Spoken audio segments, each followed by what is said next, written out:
Quem é o Consolador em João 14? Muitos entendem a frase, outro Consolador, em João 14, verso 16, como um ser divino totalmente separado, diferente de Cristo, chamado Deus, o Espírito Santo.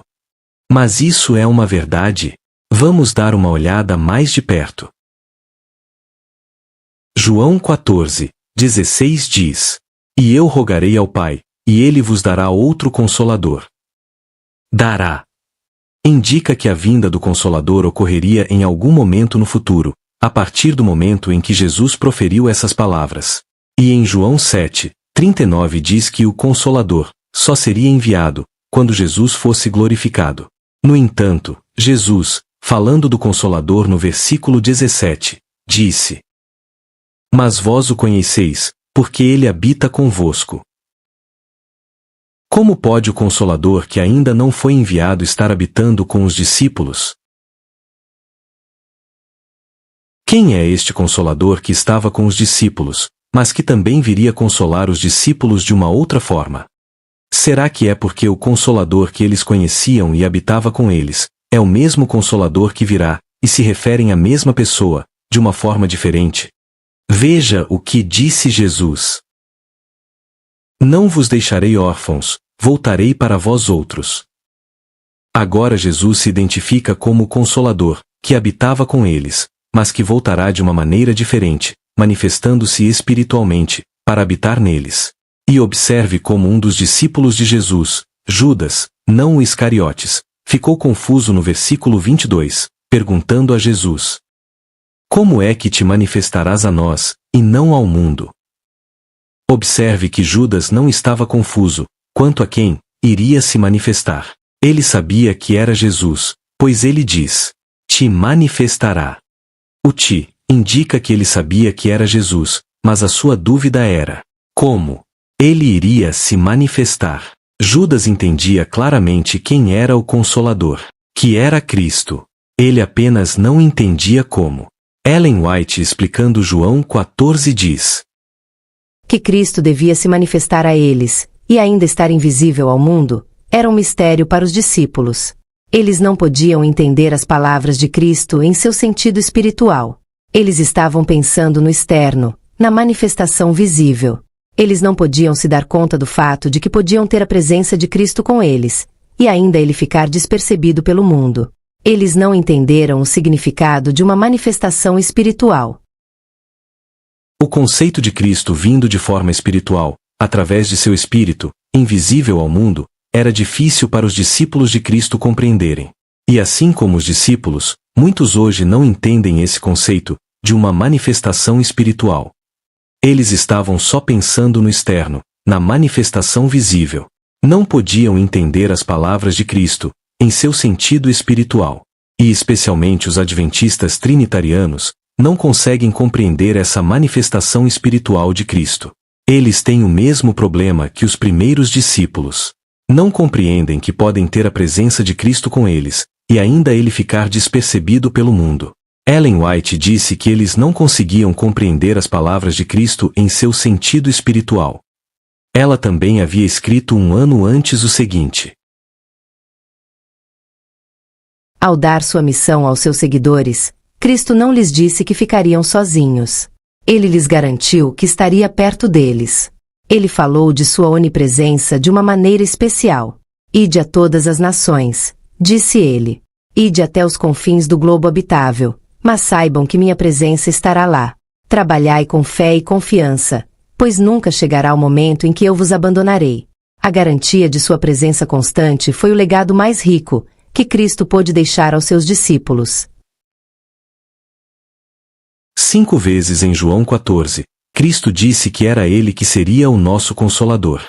A única coisa que os apóstolos não entendiam era como Cristo poderia se manifestar a eles e não ao mundo. Versículo 18. Não vos deixarei órfãos, voltarei para vós. Versículo 20. E vós em mim, e eu em vós. Versículo 21. Eu o amarei e me manifestarei a ele. Versículo 23.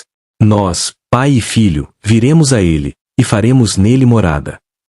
Esses textos deixam claro que Jesus estava se identificando como o Espírito Santo, o Consolador, não em sua humanidade na sua forma visível, física e corpórea, mas em uma manifestação espiritual, espiritualmente despojado da humanidade. Daí a designação, outro Consolador. O versículo 28, na verdade, fornece um resumo das passagens mencionadas, afirmando o seguinte: Ouvistes que eu vos disse, vou, e volto para vós. Na forma humana, Jesus era o Consolador deles, que habitava com eles visível e fisicamente. Mas na forma espiritual, ele habitaria neles, por meio do seu Espírito, invisível ao mundo. Explicando esta questão, Ellen White diz: Impedido por sua humanidade, Cristo não poderia estar em toda parte pessoalmente. Era, portanto, para sua inteira vantagem, dos discípulos, que ele deveria deixá-los, ir ao seu Pai, e enviar seu Espírito para ser seu sucessor sobre a terra. O Espírito Santo é ele mesmo, despido da personalidade da humanidade e independente dela. Ele representaria ele mesmo, como presente em todos os lugares, por seu Espírito Santo, como onipresente. Esta citação é muito clara em dizer que o Espírito Santo é o próprio Jesus. Mas, lamentavelmente, alguns tentam dizer que o ele mesmo, como visto no texto, deve ser lido como significando que o ele mesmo fosse Deus Espírito Santo, despido da humanidade. Mas o significado da palavra despido significa livrar-se de algo que você tem. Por isso não faz sentido interpretar isso dessa maneira, já que todos concordam que o Espírito Santo nunca teve uma humanidade para ser despida ou libertada. Só Jesus se tornou humano. A citação inteira é focada em Cristo, dizendo que ele pode ser onipresente. O próprio Espírito de Jesus representa a si mesmo, ou seja, sua presença humana. É a mesma presença humana que estava com os discípulos. Só que agora de forma invisível. Se o Espírito Santo fosse uma pessoa, separada de Deus e de Cristo, como ensina os trinitarianos, como o próprio Espírito Santo, pode ser despido da personalidade humana, se ele nunca teve uma personalidade humana? O que Ellen White está dizendo é que o Espírito Santo é o próprio Espírito de Cristo, desprovido da personalidade da humanidade. Em outras palavras, enquanto Jesus estava aqui na Terra, cumprindo sua missão, ele não estava exercendo um espírito onipresente. Isso porque, impedido por sua humanidade, Cristo não poderia estar em toda parte pessoalmente.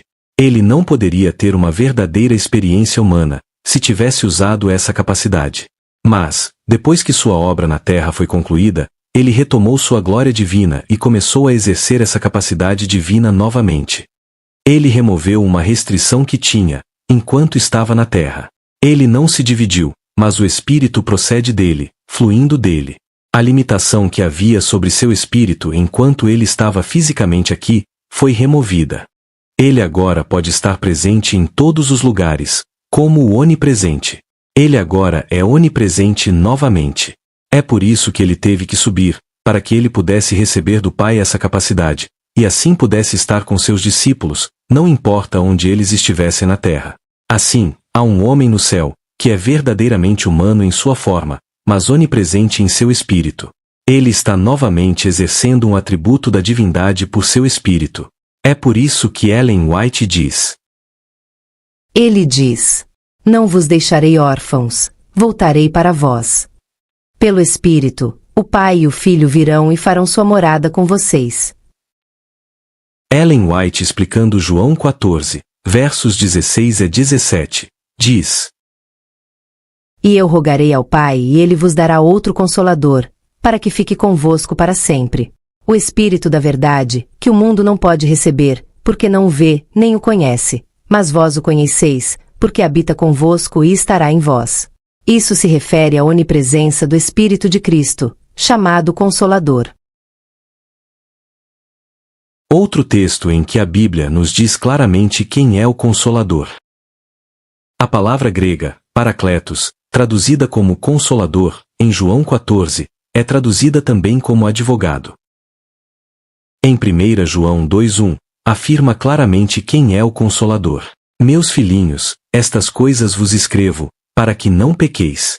E se alguém pecar, temos um advogado, Parakletos, Consolador, junto ao Pai, Jesus Cristo, o justo. Deus revelou claramente que Jesus Cristo é nosso Consolador. É por isso que em 1 Coríntios 15, 45, nos é dito: assim está escrito: o primeiro homem, Adão, foi feito alma vivente.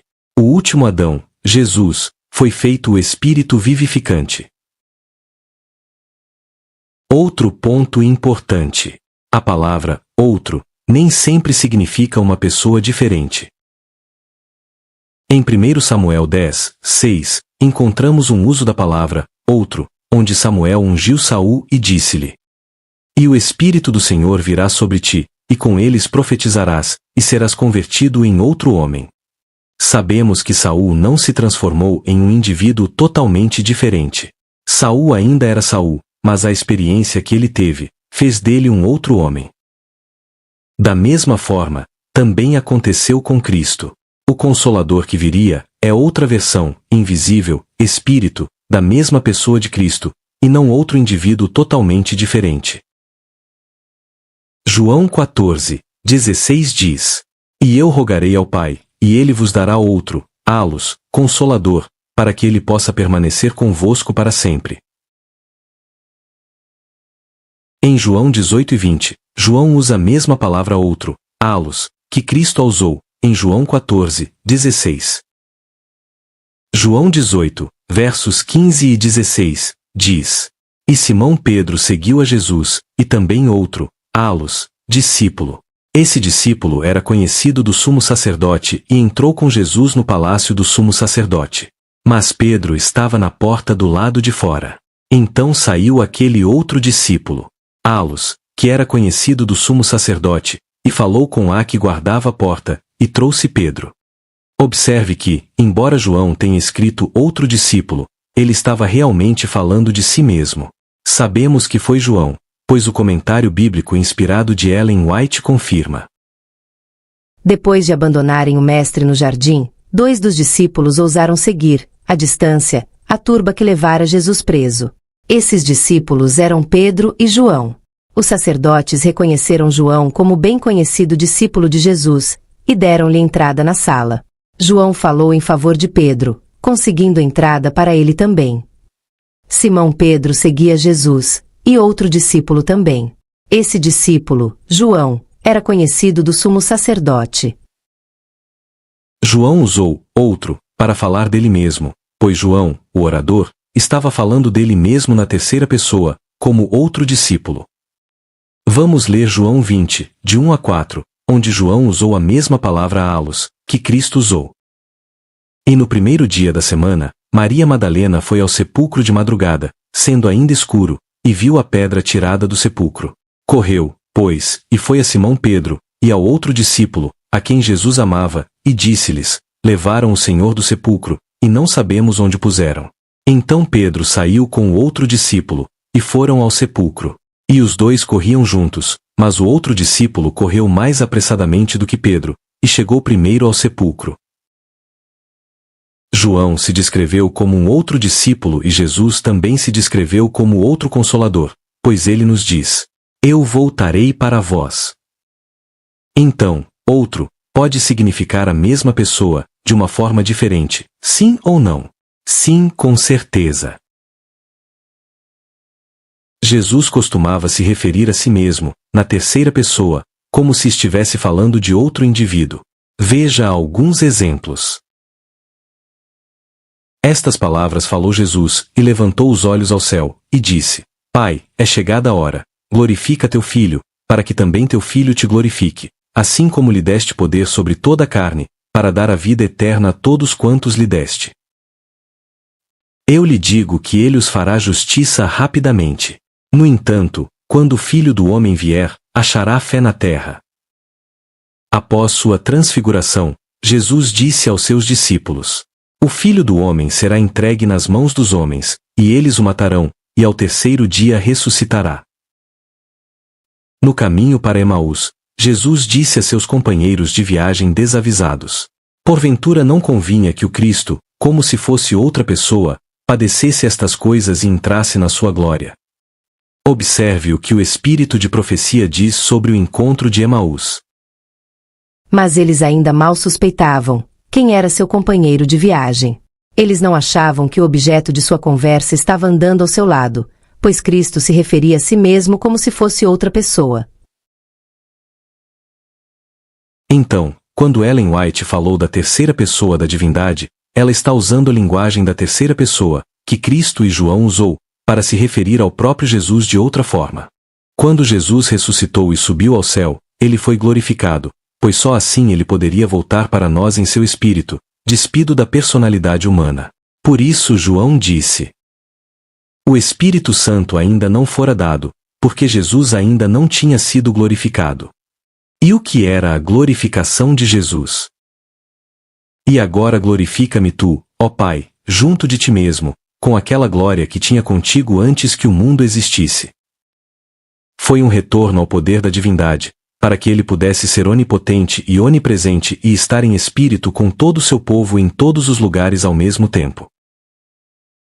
Que eles estudem o 17º capítulo de João, e aprendam a orar e a viver a oração de Cristo. Ele é o Consolador. Ele habitará em seus corações, tornando sua alegria plena. À medida que pela fé olhamos para Jesus, nossa fé atravessa a sombra e adoramos a Deus por seu maravilhoso amor ao dar a Jesus, o Consolador. Claramente, Ellen White afirma quem é o Consolador. É Cristo Jesus. O Salvador é o nosso Consolador. Isso eu provei que ele é. Cristo é tudo para aqueles que o recebem. Ele é seu Consolador, sua segurança, sua saúde. Fora de Cristo não há luz alguma. Porque as igrejas adventistas estão fracas, doentes e prontas para morrer. A razão pela qual as igrejas estão fracas, doentes e prontas para morrer, é que o inimigo tem exercido influências de natureza desanimadora sobre as almas trêmulas. Ele, Satanás, tem procurado tirar Jesus de sua vista como consolador, como alguém que reprova, que adverte, que admoesta, dizendo: este é o caminho, andai nele.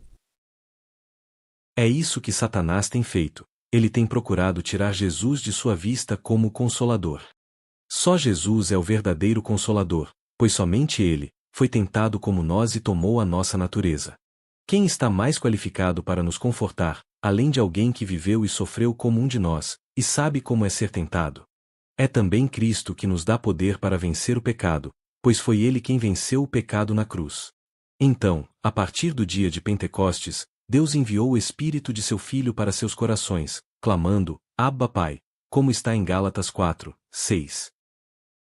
Paulo diz: porque sei que disto me resultará salvação, pela vossa oração e pelo socorro do Espírito de Jesus Cristo.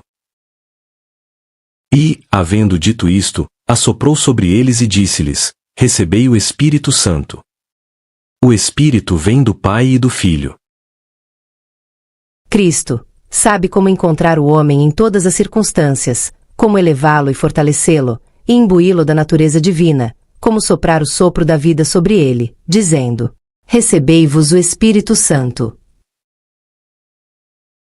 As declarações apresentadas aqui, e muitas outras, demonstram claramente, em linguagem inequívoca, que Cristo é onipresente por meio de seu próprio Espírito.